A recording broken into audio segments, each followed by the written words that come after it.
Hey mga brods, may balita nga po tayo dito po kay CJ Perez. Alam din naman natin magandang run ng SMB ngayong start ng All Filipino Cup. Pero ito pong si CJ Perez pala, mga kabrods, ay nababalita na iti-trade na ito. Yes, alam din naman natin kung gaano kalakas din ito pong si CJ Perez. Pero ito po kasing plano ng SMB sa kanilang future, mga kabrods, ay for good na talaga. Pero syempre alam din naman natin nagre-rebuild ng SMB. Ito, pinaka-risky itong gagawin ng SMB kung saan si CJ Perez pa ang kanilang gagalawin sa lineup. Pero mga kabrods, ang ganda rin naman kasi ng kapalitan ni CJ Perez dito. Pero ito nga pong si Predator kasi, mga kabrods, may minsanan nga inconsistent na daw sabi sa SMB. Yes, mga past few seasons ng SMB ay alam din naman natin na isa sa mga gumagawa sa SMB, mga kabrods, ay ito pong si Predator, CJ Perez at si Junmar Fajardo. Pero mga kabrods, ito po kasing si Perez, meron itong mga larong maganda, may mga laro ding maayos, mga kabrods. Pero dun sa ipapalit kasi ng SMB, consistent kasi yung player na iyon. Ito pong si CJ Perez, alam din naman natin maganda ang lalaro nito kung sakaling ma-trade ito, mga kabrods. Loaded na nga ang lineup ng SMB. Ang dami ng magagandang gadget magagaling dyan, mga kabrods. Kaya nga yung playing time ni Perez dito ay nawawala na rin kahit papano, mga kabrods.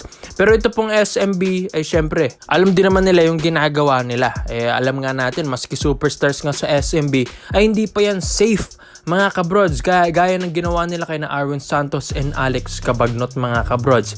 Hindi safe kahit superstar ka pa sa SMB. Kaya ito pa, mga kabrods, ito, blockbuster trade ito dahil nire-reach out ng SMB ang NLEX Road Warriors. Yes, mga brods, ito po kasing si Robert Bolick ang kanilang kukunin. Ito, mga brods, 1-on-1 trade ito with CJ Perez. Alam din naman natin ang ganda rin ng run ng NX Road Warriors this start ng All Filipino Cup. 2-1, pares lang din sila ng standing ng SMB, 2-1 din, mga kabrods. Kaya nasa top 5 sila ng standing ngayon. Pero ito pong si Robert Bolick kasi, isa ito sa mga talagang the best, one of the best point guard na nangyari dito sa NX Road Warriors. Dahil nabuhay nga yung NLEX. Nung simulang napunta dito si Bolick, nagkaroon sila ng leader, nagkaroon sila ng consistent player, nagkaroon pa sila ng superstar. Kaya lahat-lahat na kay Robert Bolick na ang lahat, mga kabrods. Kaya ito, syempre alam din naman natin, NLEX ito, one of the best team din ito at meron din talaga itong pera dahil MVP group ito, part ito ng MVP group, mga kabrods. Kaya ang ganda nga ng magiging trade na ito dahil win-win situation lang din dahil sa NLEX Road Warriors nga sabi nila, ito pong si Bolick ay parang nasosobrahan na nga daw ang kanyang ball hogging. Yes, mga kabrods, hindi na nga niya nai-involve ang kanyang teammates niya. Kaya ito, yan din ang gusto rin kasi ng NLEX, yung katulad ni Perez na nai-involve din yung teammates niya. While sa SMB naman, kailangan nila ng consistent player like Robert Bolick. Kaya magiging win-win situation ang mangyayari dito, mga kabrods. Kaya pantay lang, walang panalo, walang talo, pantay lang talaga. Dahil ito pong si Robert Bolick, one of the best guard din ito ng PBA, kaya katulad na lang CJ Perez. Kaya ito, titignan na lang natin sa mga next games nila kung sino ba talaga ang mananalo sa trade na ito once na nakasuot na ng jersey at naglalaro na dyan si Perez sa NLEX at naglalaro na rin si Bolick sa SMB. Dahil ito, napaka-interesting ng trade na ito, mga kabrods, dahil ito, swap ito ng superstars ng kanilang kupunan. Sa height naman, wala talagang nagkakalayo dyan, halos magkasing height lang naman si Perez at si Bolick. Tapos sa skills, ganun din, mabilis si Bolick, mabilis din si Perez, may shooting si Bolick, may shooting din si Perez, pares may depensa, kaya wala ka nang hihingilin pa. Mas athletic nga lang, di hamak ito pong si Perez, pero may puso nga ito pong si Bolick at ayaw na ayaw talaga nitong matalo dahil seryoso talaga ito sa laro. Kaya kung mga brods, sa tingin nyo sino ang panalo sa trade na ito dahil ayon ito sa mga reports natin, Bolick to SMB or Perez to NLEX Road Warriors? Dito naman po tayo sa kabilang balita naman natin, mga kabrods. Ito na nga, may balita tayo dito po kay Mikey Williams. Yes, mga brods, nababalita na nga na babalik na rin ito ng TNT Tropang Giga. Alam din naman natin na mag-i-start na rin ang campaign run ng TNT ngayong All Filipino Cup. Kaya gusto rin nila ng Mikey Williams. Pero hindi rin naman nila ito papatagalin dito dahil babalik nga nila si Williams para nga magkaroon sila ng trade asset, mga kabrods. Paano bang gagawin? Dahil syempre, ito pong si Williams, isa-sign lang ng TNT pero mga ilang days lang yan.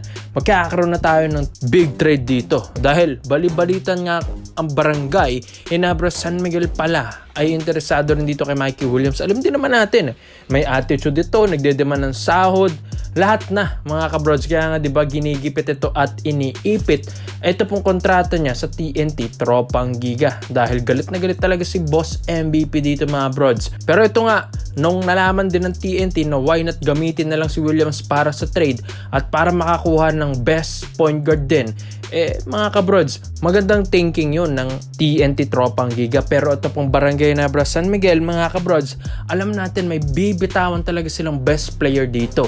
Pero ito, pinaka mahirap na desisyon nito para sa Barangay Ginebra San Miguel. Sino ba talaga ang dapat nilang i-offer sa TNT Tropang Giga para makuha nila ang isang Mikey Williams? Yes mga kabrods, napakahirap ng trade na ito. Dahil sabi nga nila, ang kaparehas nga daw dito ni Mikey Williams ay katulad na nga lang ni na Scottie Thompson, ni na Malonzo, ni na Missy, Stephen Holt mga kabrods. So isa sa kanila yung pwedeng i-trade dito kay Mikey Williams mga bros. Pero wala ka naman nanding talo dito kay Williams dahil magaling na player rin naman ito.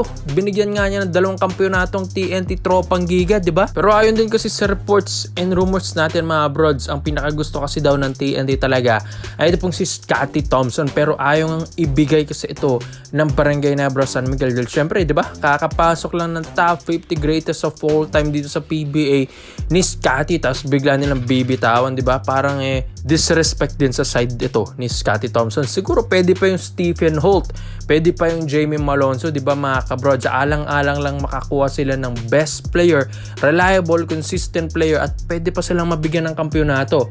Mikey Williams. Yes mga bro, sabi nga nila para ka ng may import dito. Kaya yan ang kagandahan ng meron kang Mikey Williams. Kahit all Filipino ka ito, pero magkakaroon ka ng import dahil sa kanya.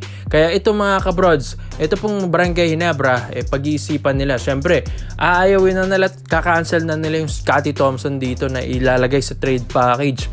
Pero syempre, pag-iisipan din ito ng TNT na kung walang Scottie Thompson sa trade package deal, baka nga i-offer ito ng Ginebra na Stephen Holt plus first round pick ng Barangay Ginebra San Miguel. Baka yun nga ang mangyari mga kabrods. Pero pag-iisipan din ito ng TNT. Pero okay lang din naman sa TNT yun dahil kaysa naman natetengal yung Mikey Williams, wala silang benepisyong nakukuha, di ba mga kabrods? Tapos bigla ka lang magkakaroon ng Stephen Holt, di ba? One of the best guard din ito ng Ginebra or shooting guard nila, di ba? Kaya maganda at gagawin nilang trade asset si Mikey Williams. Pero sa Ginebra naman, talagang maganda at magkakaroon sila na Mikey Williams. Kumbaga, twin-win situation lang din ito mga kabrods. Tradings lang ito ng mga bigating teams dito sa PBA. Sila lang din naman nagkakausap, nagkakaintindihan. Kung magkakaroon sila ng benefits to each other, di tutuloy nila yung trade, di ba mga kabrods? Kaya ikaw mga kabrods, Mikey Williams to Barangay Ginebra San Miguel, Scottie to TNT, syempre, di papayag ang mga fans or Stephen Holt na lang plus first round pick ng Barangay Ginebra San Miguel for Mikey Williams. Komento mo lang ang opinion mo dito mga brods at isa-isa natin yan. Salamat po sa panonood mga brods. This is Phil Basketball. Yun lang. I'm out.